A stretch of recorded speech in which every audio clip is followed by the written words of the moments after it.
អូខេជំរាបសួរអ្នកទាំងអស់គ្នាថ្ងៃនេះយើងមកបន្តនៅហ្គេមទី2របស់យើងបន្តទៀតហើយថ្ងៃនេះយើងមកបន្តនៅវគ្គទី85តោះឥឡូវយើងចាប់ផ្ដើមទាំងអស់គ្នាកុំឲ្យខាតពេលយូរហើយកុំឲ្យវីដេអូនេះវែងអូខេរូបទី1យើងឃើញថារូបមានអស់អានេះគេមានបងរុំរបួសអញ្ចឹងអានេះមានខ្មោចលងអញ្ចឹងមានន័យថាម៉េចយើងដាក់មកអូរុំឡងអូខេតមកទី86មើលរូបខាងឆ្វេងមានលេខ3ខាងនេះយើងឃើញឡានមួយប៉ុន្តែឡានហ្នឹងរបៀបគេបើកអីសាច់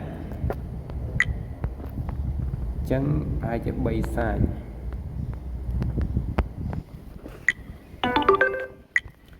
អូខេបន្ទាប់មកគឺវគ្គទី87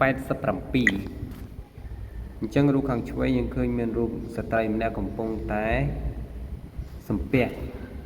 អញ្ចឹងមានន័យថាចិនហ្នឹងមែនទេខាងនេះឈ្មោះថាកក្តាមិនភ្លេចហើយប៉ុន្តែអានេះគេមានន័យថាចិន្តា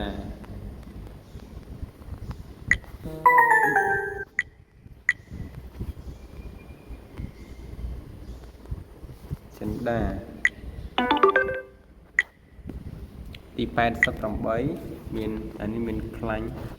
ឬក៏ហៅប្រេងកដាលច័ន្ទតាមសីមា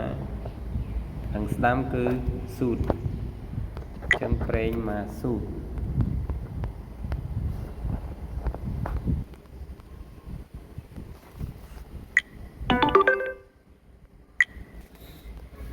អូខេ